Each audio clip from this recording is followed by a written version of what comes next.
اعوذ باللہ من الشیطان الرجیم بسم اللہ الرحمن الرحیم الذین ينفقون اموالہم باللیل والنہار، وہ لوگ جو خرچ کرتے ہیں اپنے مال میں سے رات اور دن، سرا وعلانیہ، چھپا کر بھی کرتے ہیں اور اعلانیہ بھی کرتے ہیں۔ بعض اوقات جینون ضرورت پڑ جاتی ہے اعلانیہ کرنے کی، اس حوالے سے پچھلی دفعہ ہم ڈسکشن کر چکے ہیں، آج اس ڈیٹیل میں نہیں جائیں گے۔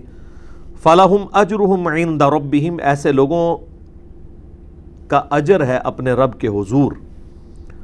وَلَا خَوْفٌ عَلَيْهِمْ وَلَا هُمْ يَحْزَنُونَ، ایسے لوگوں کو قیامت والے دن نہ تو کوئی خوف ہوگا اور نہ کوئی غم۔ اب وہ سخت ترین آیات آ رہی ہیں سود کی حرمت کے حوالے سے، سورۃ البقرہ آیت نمبر 275 سے آنورڈ۔ الذین یأکلون الربا، وہ لوگ جو کہ سود کھاتے ہیں، لا یقومون الا کما یقوم الذی یتخبطہ الشیطان، وہ نہیں کھڑے ہوں گے مگر اس حال میں جیسا کہ ایسا شخص کھڑا ہوتا ہے جسے شیطان نے، کسی جن نے چھو کے مخبوط الحواس کر دیا ہو، پاگل کر دیا ہو۔ یہ اسپیسیفکلی قیامت کا ذکر ہے کہ قیامت والے دن اس حال میں وہ اٹھایا جائے گا۔ ویسے آپ اس کا عملی مظاہرہ جو ہے وہ اسٹاک ایکسچینج میں دیکھ سکتے ہیں۔ وہ آلموسٹ جس طریقے سے ایک دوسرے سے بات کر رہے ہوتے ہیں نا، تو وہ یہی لگ رہا ہوتا ہے کہ ان کو شیطان نے مس کر کے جو ہے نا مخبوط الحواس کیا ہوا ہے۔ قیامت والے دن تو جو ہونا ہے وہ ہونا ہے۔ اسٹاک ایکسچینج کی کمائی مطلقاً حرام نہیں ہے، اس میں جو حلال کے کاروبار کے ایسٹس ہیں وہ صحیح ہیں، لیکن جو حرام کا پورشن ہے وہ تو حرام ہے، یعنی ایسے کاروبار میں مال کھپانا جو فی نفسی غلط تھا وہ تو غلط ہے۔ تو اللہ تعالیٰ ہمارا جو دنیا میں سود کھانے والا آدمی ہے وہ قیامت والے دن اللہ کے حضور اس حال میں کھڑا کیا جائے گا جس طرح کہ شیطان نے اسے مخبوط الحواس کر دیا ہو، من المس، چھو کر۔ ذالک بانہم، یہ اس لیے ہے کہ یہ لوگ کہتے ہیں قالوا انما البیع مثل الربا، کہ تجارت بھی تو سود کی مانند ہے۔ وَأَحَلَّ اللَّهُ الْبَيْعَ وَحَرَّمَ الرِّبَا، جبکہ اللہ تعالیٰ نے تجارت کو حلال کیا ہے اور سود کو حرام کیا ہے۔ دیکھیں یہ بڑی امپورٹنٹ بات ہے۔ جو سود کھانے والے ہیں وہ کہتے ہیں کہ تجارت بھی تو سود والا ہی معاملہ ہے۔ سود ویسے کوئی لفظ برا نہیں ہے، ہم اردو میں اس لفظ کو استعمال کرتے ہیں، یہ فارسی زبان کا لفظ ہے، سود مند کہتے نہیں، یہ چیز بڑی سود مند ہے، فائدے والی ہے۔ ایکچولی جو اس میں ایز اے ٹرم ورڈ ہے وہ ہے ربا یا انٹرسٹ انگلش کے اندر، چونکہ اردو میں اب یہ سود بھی چل رہا ہے۔ تو جو سودی لوگ ہیں وہ کہتے ہیں کہ جی کاروبار اور سود یہ دونوں ایک طرح کے ہیں، پھر کیا وجہ ہے کہ سود جو ہے وہ حرام ہے اور کاروبار حلال ہے؟ تو اللہ تعالیٰ نے اس کے اوپر ورڈکٹ دی ہے کہ اس کی وجہ یہ ہے کہ وَأَحَلَّ اللَّهُ الْبَيْعَ وَحَرَّمَ الرِّبَا، اللہ نے تجارت کو حلال کر دیا ہے اور سود کو حرام کر دیا ہے، یہ ہے اس کی اصل وجہ۔ اور سورۃ الانبیاء میں ہے لا يُسْأَلُ عَمَّا يَفْعَلْ وَهُمْ يُسْأَلُونَ، اللہ کو کوئی نہیں پوچھ سکتا جو اس نے کیا، اور اللہ ہر ایک کو پوچھ سکتا ہے کہ اس نے یہ کیوں کیا۔ یہ تو ہے اصولی بات۔ باقی اگر آپ اس کی تفسیر کے اندر جائیں تو آپ کو ٹیکنیکل ریزنز بھی سامنے آ جائیں گی کہ سود اور کاروبار میں زمین آسمان کا فرق ہے۔ سود پیسے کے بدلے پیسہ ہوتا ہے، منی اگینسٹ منی، جبکہ کاروبار منی اگینسٹ گڈز ہوتا ہے، چیزوں کے بدلے مال کمانا ہے۔ میں 10 لاکھ روپیہ آپ کو دوں، اس کے بدلے 10,000 روپے مہینے میں آپ سے میں اس پیسے کا کرایہ وصول کروں تو یہ حرام ہے۔ لیکن اگر میں 10 لاکھ روپے کی گاڑی آپ کو دوں اور اس کے اگینسٹ اس گاڑی کا 10,000 روپے مہینہ کرایہ لوں تو یہ حلال ہے۔ میں 30 لاکھ روپے آپ کو دوں، اس کے بدلے میں 30,000 روپیہ آپ سے اس مال کا کرایہ وصول کروں تو یہ حرام ہے۔ میں 30 لاکھ کا مکان آپ کو کرائے پہ دوں اور اس میں رہنے کا آپ سے کرایہ 30,000 روپے وصول کروں تو یہ حلال ہے۔ یعنی جب جب گڈز انوالو ہو جائیں گی، جب کوئی چیز ٹینجیبل فارم میں فزیکلی کوئی چیز انوالو ہو جائے گی تو پھر وہ پیسے کے بدلے پیسہ نہیں ہوگا بلکہ اشیاء کے بدلے پیسہ ہوگا، اور وہ کاروبار ہوگا، وہ حلال ہوگا۔ اس کی ریزن یہ ہے کہ جب آپ کاروبار کر رہے ہوتے ہیں تو کئی لوگوں کا رزق اس کے ساتھ کھل جاتا ہے۔ مثلا کسی نے رینٹ کار کا کاروبار شروع کیا ہوا ہے، گاڑی اس نے کرائے پہ چھوڑی ہوئی ہے، اب وہ گاڑی 50 لاکھ روپے کی بھی ہو نا، اس کے اوپر 0 زکوٰۃ ہے۔ وہ گاڑی جب روڈ پہ چلے گی، اس گاڑی کا کرایہ جو ہے نا مالک وصول کرے گا، اور وہ کرایہ اگر وہ کھا کے استعمال کر لیتا ہے تو اس کرائے پہ بھی کوئی زکوٰۃ نہیں ہے۔ ہاں اگر وہ کرایہ جوڑتا رہتا ہے اور سال میں 7.5 تولے سونے کے برابر اس کی مالیت ہو جاتی ہے تو زکوٰۃ دے گا، ورنہ 50 لاکھ کی گاڑی کے اوپر نہ گاڑی کے اوپر زکوٰۃ ہے اور نہ اس کی کمائی کے اوپر، اگر وہ کمائی جڑ نہیں رہی آپ ساتھ ساتھ کھا رہے ہیں۔ جیسے میں اکثر بتاتا ہوں کہ اسلام آباد میں کروڑ پتی غریب لوگ ہیں، F7 میں کروڑوں روپے کی ان کی کوٹھی ہے، زکوٰۃ کوئی نہیں ہے۔ ایک پورشن میں خود رہتے ہیں، دوسرا پورشن کرائے پہ دیا ہوا ہے، 70,000 80,000 بعض اوقات لاکھ 1.5 لاکھ 3 لاکھ 4 لاکھ روپیہ بھی کرایہ وہاں پہ موجود ہے۔ وہ کرایہ اس سے وصول کرتے ہیں اور وہ مہینے کا اپنا خرچہ چلاتے ہیں۔ At the end of the day ان کی کروڑوں روپے کی کوٹھی کے اوپر 0 زکوٰۃ ہے، کیونکہ انہوں نے اپنا مال رننگ میں لائے ہوئے ہیں۔ جو اوپر کرایہ دار رہ رہے ہیں ان کو اس سے نفع پہنچ رہا ہے نا۔ پھر اس گھر کے ساتھ وابستہ جتنی بھی چیزیں ہیں، کوڑا کرکٹ اٹھانے کے لیے کوئی مزدور آتا ہے، اس کی روزی اس کے ساتھ جڑی ہوئی ہے۔ پھر وہ بجلی استعمال کر رہے ہیں، اس بجلی کا کرایہ دے رہے ہیں گورنمنٹ کو، وابڈا کے پورے ملازمین کی تنخواہیں اس کے ساتھ جڑی ہوئی ہیں۔ تو اسلام یہ کہتا ہے کہ پیسہ رننگ میں آئے تو وہ کاروبار ہے، وہ حلال ہے اور اس میں اللہ کی طرف سے برکت ہے، اور پیسے کے بدلے پیسہ کمایا جائے کاروبار میں لگائے بغیر، لوگوں کا آ جائے کہ یہ لو پیسے اور مجھے اس کے بدلے اتنے پیسے دو، تو یہ ہے ظلم۔ اور یہ بھی یاد رکھیے گا کہ پروفٹ کی پرسنٹیج تو آپ فکس کر سکتے ہیں لیکن پروفٹ کو آپ فکس نہیں کر سکتے۔ مثلا میں نے اگر کسی کے کاروبار میں 10 لاکھ روپے لگائے، کاروبار میں ایز اے سلیپنگ پارٹنر، جسے مداربہ بھی یہ کہتے ہیں، کہ محنت تیری ہوگی مال میرا ہوگا، اور میں اس کے ساتھ یہ طے کروں گا کہ مجھے آپ نے کمائی کا سپوز 50% دینا ہے، وہ اب میری مرضی ہے، جس طرح ہم کنسنسس کے ساتھ کریں، 30% لے سکتے ہیں، 70% وہ لے لے، 30% آپ، آسان سمجھانے کے لیے 50% وہ لیتا ہے، 50% آپ۔ تو جو پروفٹ ہے اس کی پرسنٹیج فکس ہو گئی، کیا؟ 50%۔ مراد یہ کہ اگر وہ 10 لاکھ سے 10,000 روپیہ کمائے گا تو 5,000 آپ کو دے گا اور 5,000 خود۔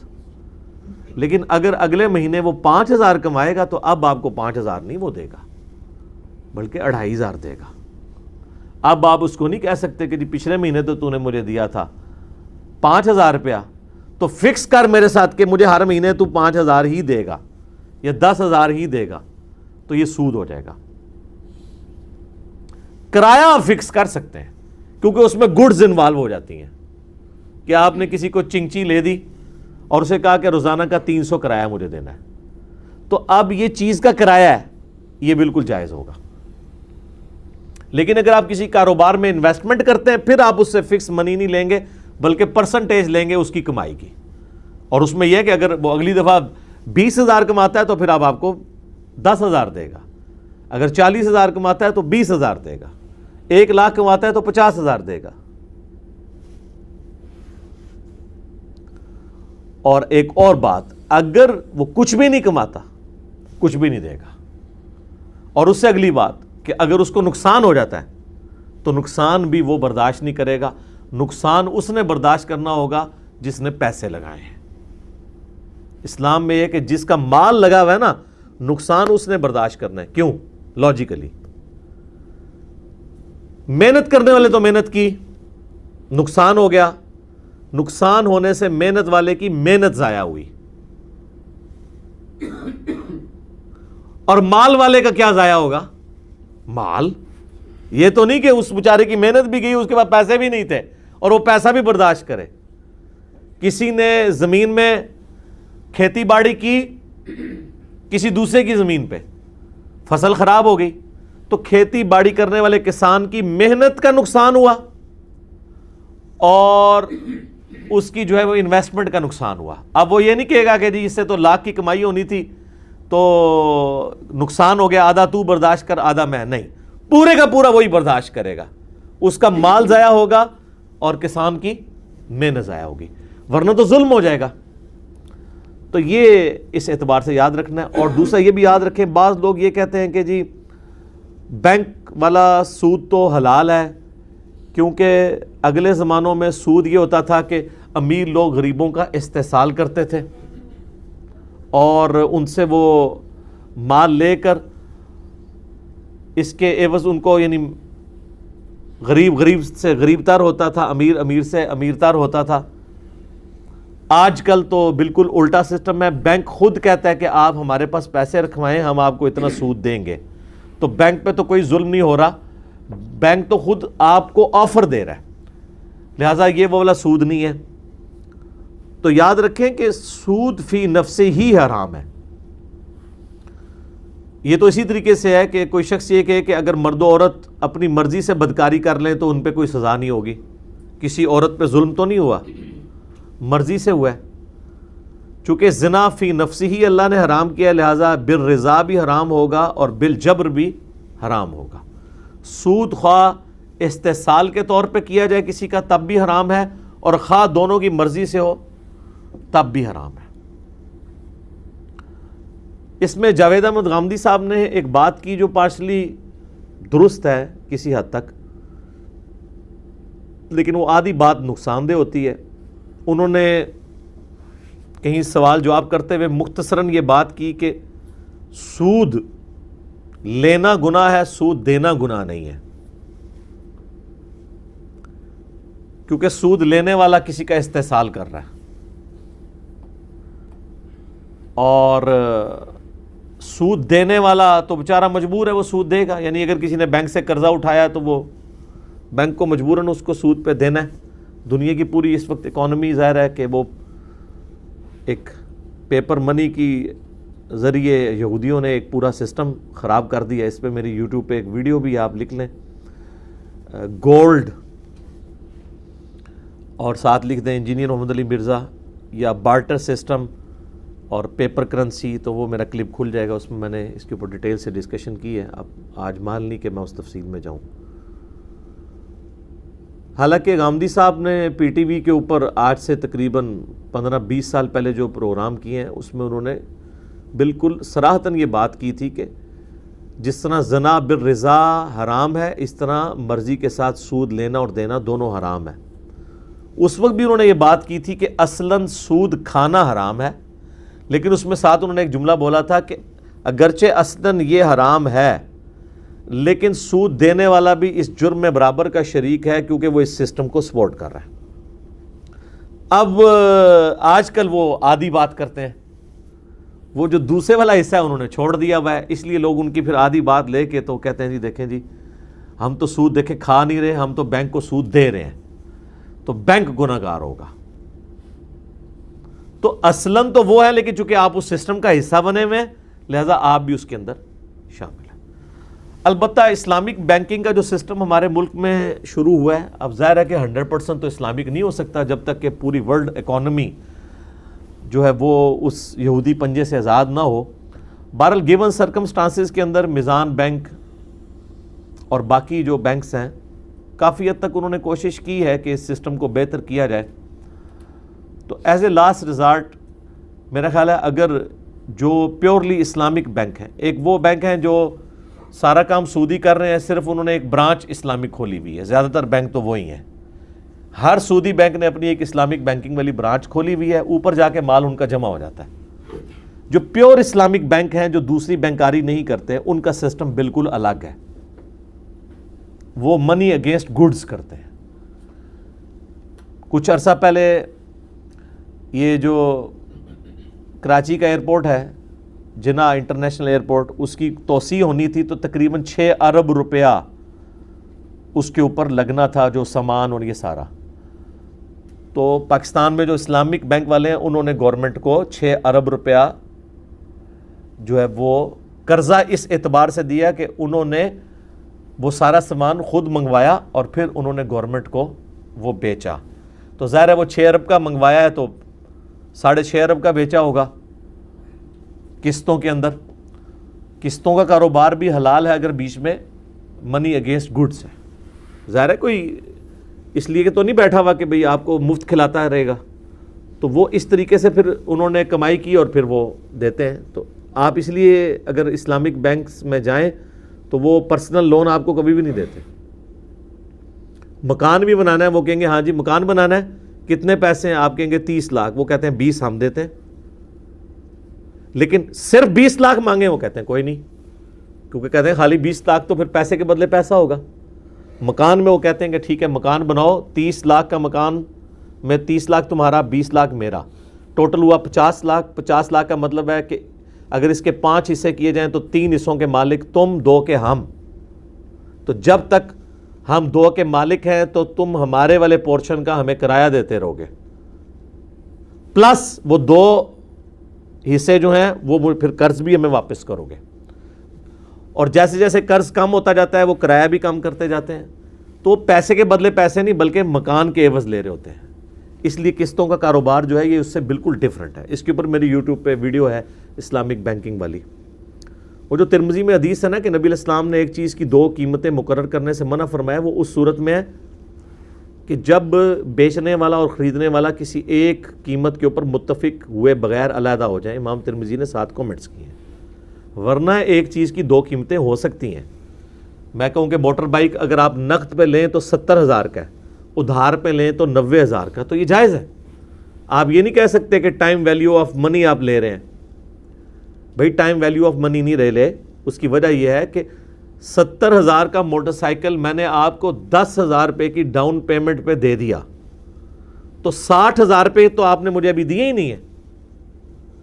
10,000 روپے پہ آپ کو 70,000 کا مالک میں نے بنا دیا۔ سپوز اگر میں ویسے کاروبار نہیں کرتا، میں سمجھانے کے لیے کہہ رہا ہوں، تو میں نے 10,000 روپے میں آپ کو 70,000 کی چیز کا مالک بنا دیا۔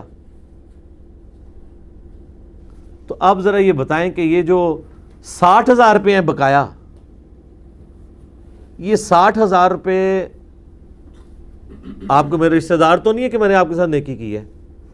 یہ اس موٹر سائیکل میں صرف 10,000 کے مالک آپ ہیں، 60,000 کا مالک تو میں ہوں بیچنے والا۔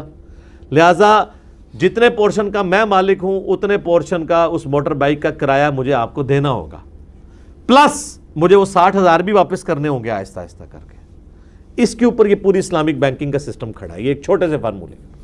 باقی یہ کہنا ہے کہ قائبر ریٹ جو ہے وہ سودی بینکوں کا اور اسلامک بینک کا ایک جگہ سے ہی نکلتا ہے، تو ظاہر ایک جگہ سے ہی نکلے گا نا، اسٹیٹ بینک سے۔ پوری دنیا کا سسٹم ہی سودی ہے نا۔ ابھی اسی گیون سرکمسٹانسز کے اندر ہی آپ نے کچھ کرنا ہے نا۔ اب آپ یہ کہتے ہیں کہ جی وہ اسی آلودہ ہوا کے اندر ہم بھی سانس لے رہے ہیں اور دوسرے بھی لے رہے ہیں، تو بھئی اب پوری ہوا ہی آلودہ ہے، یہاں سے تو ہمارے لیے بچنا محال ہے۔ البتہ اگر آپ نے امرود کاٹ کے رکھے ہیں اس میں کیڑے نکلے ہیں، پھر میں آپ کو یہ مشورہ نہیں دوں گا کہ آپ اس کو کھانا شروع کر دیں، اس سے تو بچنا ممکن تھا۔ تو جہاں تک بچنا ممکن ہے وہ تو آپ نے بچنا ہے۔ باقی بینک ٹوٹلی تو اس کا کاروبار حرام نہیں ہے، بڑی خدمت کا کام ہے۔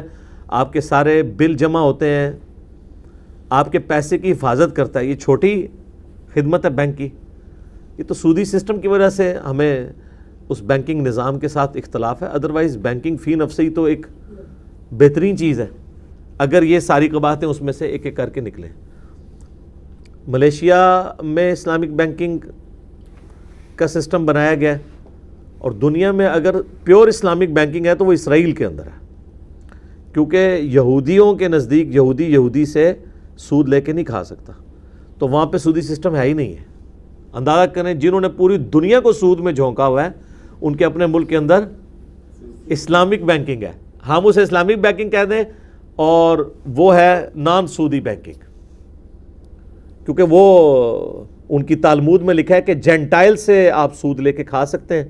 جینٹائل کہتے ہیں ادر دین جیوز کے، ہم سارے جینٹائل ہیں ان کے نزدیک، لیکن ایک یہودی سے نہیں سود لے کے کھا سکتا۔ تو آپ دیکھ لیں کہ یہودی بھی اس لیول تک دوسرے یہودیوں کا خیال رکھتے ہیں، مسلمان کا گلا کاٹ دیتا ہے۔ یہ آپ ڈفرنس دیکھ لیں دونوں میں۔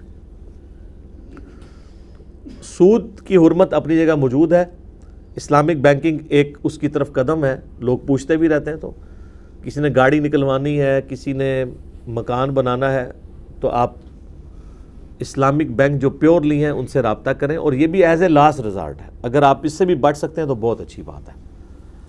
باقی جو پورے کا پورا سسٹم ہو تو ظاہر ہے سود کے اوپر چل رہا ہے، اس پہ تو ہم کسی کو مشورہ نہیں دیں گے کہ وہ باقی بینکنگ سسٹم کا حصہ بنے۔ اب گیون سرکمسٹانسز میں تو آہستہ آہستہ انہی چیزوں کی طرف جایا جا سکتا ہے، اور اس میں بہت زیادہ کریڈٹ دوں گا مفتی تقی عثمانی صاحب کو۔ انہوں نے بڑے انٹلیکچوئل لیول کے اوپر جا کے اس حوالے سے کتابیں لکھیں، اور اس پورے سسٹم میں جو ایمبیگوٹیز تھیں وہ لوگوں کو کلیئر کیں۔ پھر بھی وہ مانتے ہیں کہ اس میں ابھی بھی کمزوریاں ہیں جن کو اوور کم کرنے کے لیے کچھ ٹائم ریکوائرڈ ہے، لیکن بہرحال ایک سمت میں ہمارا سسٹم چل تو پڑا ہے، تو انشاءاللہ تعالی بہتری آ جائے گی۔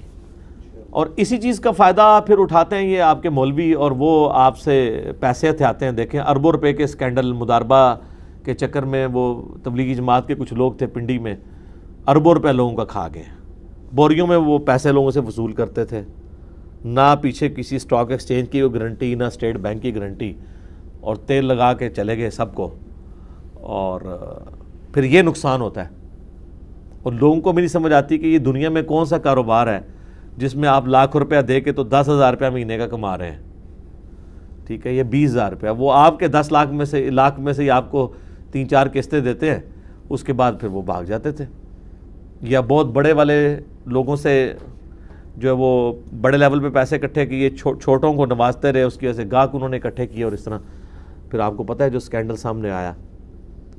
تو اس حوالے سے حکومت کا کام ہے کہ وہ اس طرح کی چیزوں کو اس وقت کنٹرول کر لیا کرے کہ جب یہ سارے معاملات ڈبل شاہ والے چل رہے ہوتے ہیں۔ اینڈ پہ جب خبر لگتی ہے پھر گورنمنٹ کو بھی خیال آ جاتا ہے کہ اچھا یہ کیا ہو گیا، حالانکہ اس کے بعد کچھ بھی نہیں ہونا ہوتا۔ وہ پھر ایسے لوگ پکڑ بھی جاتے ہیں، وہ کہتے ہیں ٹھیک ہے جی ہمیں جیل میں ڈال دیں، ہمارے پاس تو کچھ بھی نہیں ہے، کہاں سے دیں، تو پیسے تو پھر بھی کوئی نہیں واپس ملتے۔ بہرحال میں نے سود کے حوالے سے اتنی گفتگو کر دی ہے کہ آپ کو اوورال ایک ڈاکٹرن کلیئر ہو جائے۔ فَمَنْ جَاءَهُ مَوْعِظَةٌ مِّن رَبِّهِ، پس جس کے پاس اس کے رب کی طرف سے نصیحت آ گئی، یعنی کیا نصیحت؟ کہ سود سے بچ جاؤ۔ فَانْتَهَا فَلَهُ مَا سَلَفَ، تو وہ سود سے رک جائے، البتہ جو پہلے گزر چکا اس کی معافی ہے۔ وَأَمْرُهُ إِلَى اللَّهِ، اور اس کا معاملہ اللہ کے سپرد۔ وَمَنْ عَادَ، اور جو اس کے باوجود اعادہ کرے، پھر سود کھانا شروع کر دے، فَأُولَئِكَ أَصْحَابُ النَّارِ، پس ایسے ہی لوگ ہیں اہل جہنم، ہم فیہا خالدون، وہ ہمیشہ اس میں رہیں گے۔ اللہم اجرنا من النار۔ اللہ تعالیٰ ہمارا کہ جس نے توبہ کر لی تو اب پچھلا جو سود اس نے کھایا ہے نا وہ معاف، اب آندہ کے لیے وہ احتیاط کر لے۔ یمحق اللہ الربا، اللہ تعالیٰ سود کو گھٹاتا ہے، مٹاتا ہے۔ وَيُرْبِ الصَّدَقَاتِ، اور صدقات کو بڑھاتا ہے۔ اسلام تو پورا صدقے کے سسٹم کے اوپر، زکوٰۃ کے سسٹم کے اوپر، انفاق فی سبیل اللہ کے اوپر چل رہا ہے۔ اسلام کہتا ہے کہ آپ مال جوڑیں، اور جوڑے ہوئے مال کو مزید مال بنانے کا ذریعہ سود کے اعتبار سے بنانے کی بجائے اسے تجارت میں لگائیں، یا اللہ کی راہ میں خرچ کریں اور آخرت کے لیے سٹور کریں۔ اور اس میں ڈیٹم لیول پہ زکوٰۃ تو آپ نے دینی ہے، جو میں نے پچھلی دفعہ ڈیٹیل سے ڈسکس کیا۔ واللہ لا يحب كل کفار اثیم، اللہ تعالیٰ دوست نہیں رکھتا ہر قسم کے ناشکر گناہگار کو۔ ان الذین آمنوا وعملوا الصالحات، بے شک وہ لوگ جو ایمان لے کر آئے اور نیک اعمال کیے، واقاموا الصلاۃ، اور انہوں نے نماز کو قائم کیا، وآتوا الزکاۃ، اور اللہ کی راہ میں زکوٰۃ بھی دیتے رہے، لہم اجرہم عند ربہم، ایسے لوگوں کے لیے اجر ہے ان کے رب کے حضور، ولا خوف علیہم ولا ہم یحزنون، اور قیامت والے دن نہ تو انہیں کوئی خوف ہوگا نہ کوئی غم، قیامت کے دن کا امن ان لوگوں کو مل جائے گا۔ اللہم اجعلنا منہم، اللہ تعالیٰ ہمیں ان میں شامل کریں، آمین۔ یا ایہا الذین آمنوا اتقوا اللہ، اے ایمان والو اللہ سے ڈر جاؤ، وذروا ما بقی من الربا، اور چھوڑ دو جو بقیہ کا سود بچ گیا، جو صحیح بخاری میں آتا ہے نبی الاسلام نے حجۃ الوداع کے موقع پر فرمایا کہ جاہلیت کی تمام رسومات میرے پاؤں کے نیچے ہیں، اور سب سے پہلے میں اپنے چچا عباس کا سود معاف کرتا ہوں۔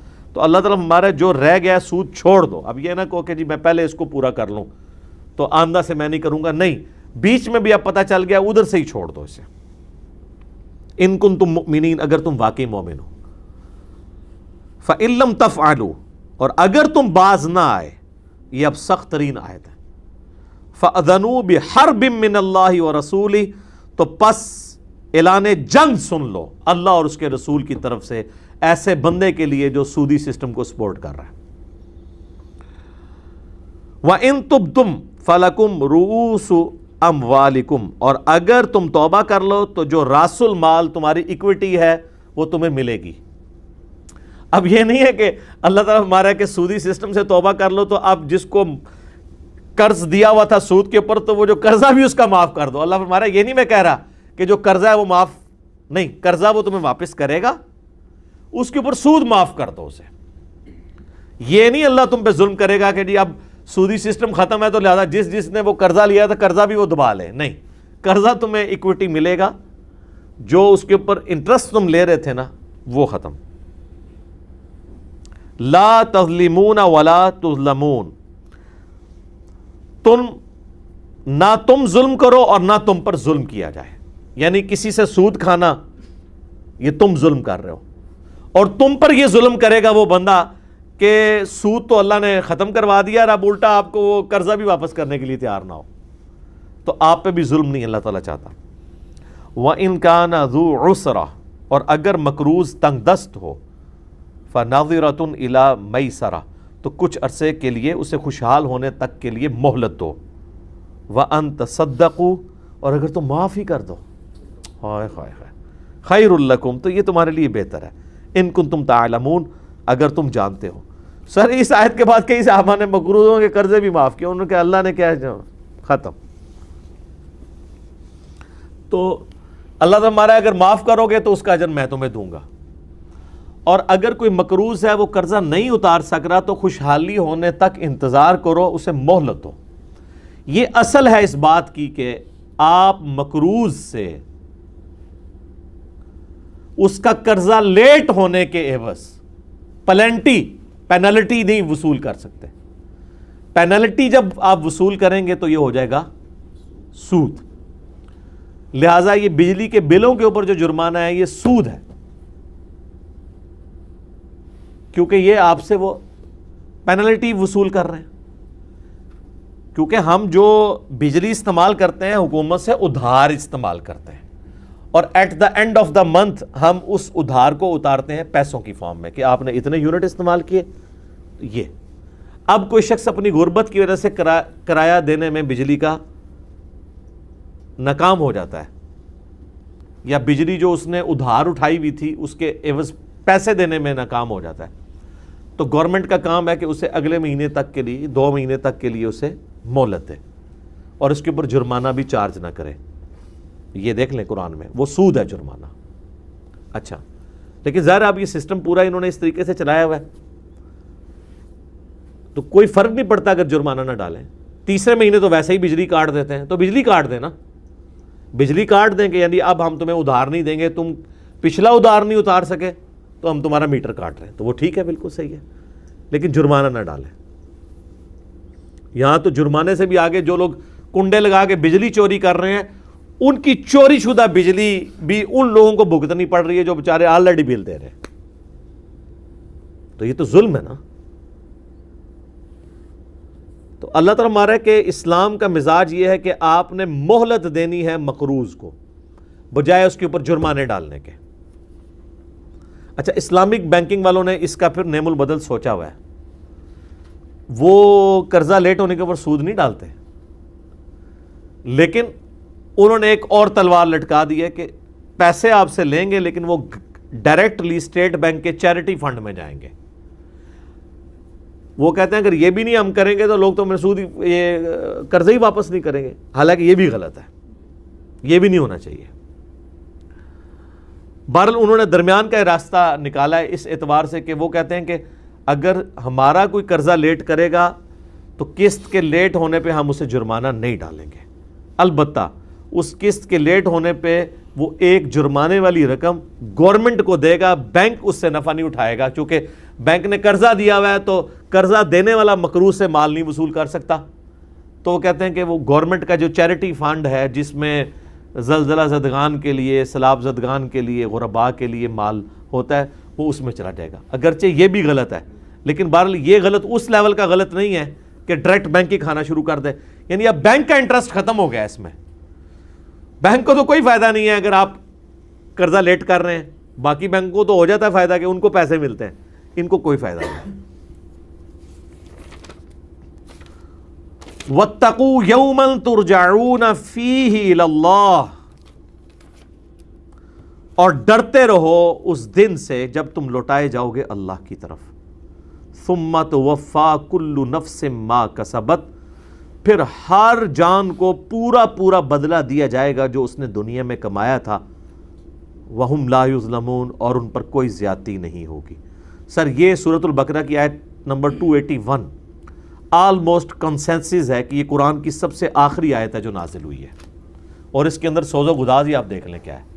صحیح بخاری میں عبداللہ ابن عباس کا قول ہے کہ قرآن حکیم کی سب سے آخری آیت جو نازل ہوئی ہے نا، وہ سود کی حرمت کے اوپر ہے، اور وہ ایک آیت نہیں ہے، یہ پوری آیات ہیں جو پیچھے سے سٹارٹ ہوئی ہیں، اینڈ اس کا 281 پہ ہو رہا ہے۔ اس میں امام بخاری نے باب بھی باندھا ہے کہ قرآن کی سب سے آخر میں نازل ہونے والی آیت مبارکہ کون سی ہے۔